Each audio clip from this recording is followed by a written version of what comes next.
you've had an interesting task in front of you of teaching Sabbath to a bunch of people that want to go on into professional ministry, or as we sometimes jokingly call, like, the professional Christians.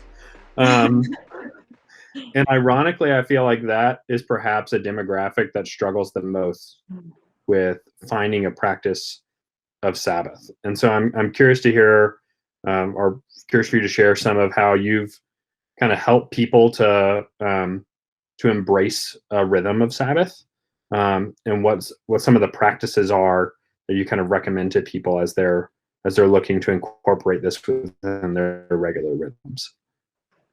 I think first of all, it's great the Sabbath happens on Sunday because it's our day of worship. But the Jewish Sabbath is not on, it starts on Friday evening. So I don't think we should get caught up in the when of Sabbath. I know in graduate school, my husband and I were every Sunday evening. I mean, we were absolutely dug in trying to get ready for Monday because otherwise we would sink and not swim. And so we always practiced Sabbath from Saturday supper or dinner till Sunday at the same time, because it was not possible for us to be practicing Sabbath. And I don't even think that Sabbath is, if you make it into a rule that is like absolutely unbendable and it must be 24 hours in length, then I think you miss it too.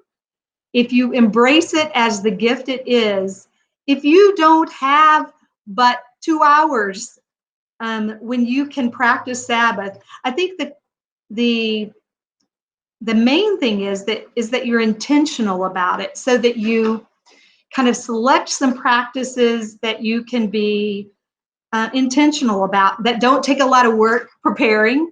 Again, if it takes a lot of work, then you're getting away from the idea of Sabbath. But I do think it takes preparation. And we see that, in all the Jewish traditions. Orthodox Jews still will like do the cooking the night before so that they can, or the period before Sabbath begins, I should say, the day before. And then they've made a space for Sabbath.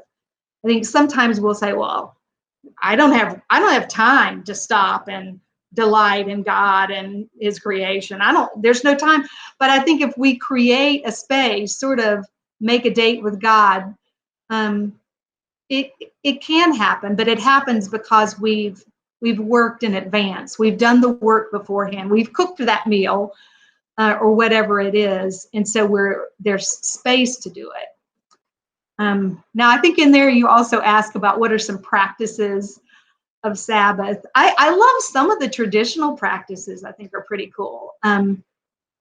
Like in Judaism, at the beginning of Sabbath, they light 2 candles for the 2 times Sabbath is commanded in the Torah, and it's just a way of saying, okay, this is a different moment in our week.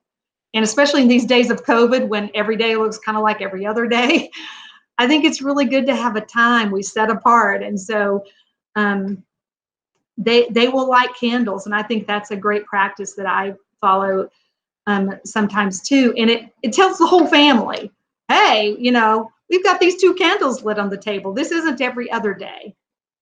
I know within Judaism too, they take that time to have a kind of special meal, some special foods that they don't have the rest of the week, and I think that's kind of cool. You can pull it off. The thing I like probably the most from Jewish practice is they give blessings to their children, and I think giving a blessing to your children is never going to be, in some ways, kind of a natural act for a lot of Protestants. We're not used to saying, may God bless you, like we don't talk that way to each other. But if you think about really everybody, you can hardly think of a person who would say, boy, my parents just blessed me too much when I was a kid.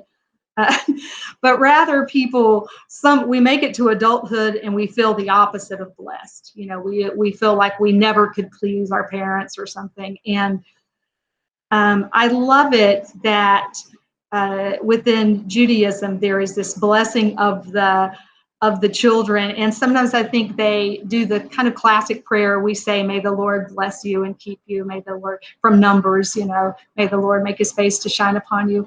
I think that's always going to be a good thing to do. Now, those are all Jewish practices. I think, we have an opportunity for different sorts of practices. And for me, a big piece of that comes back to that delighting in creation and in the good gifts God has given us. So for me, those good gifts are family and friends and the created world. And so I try to spend some time every Sabbath, which I do get to have a Sunday Sabbath, but every Sunday I spend some time outdoors, and a lot of times outdoors with my family.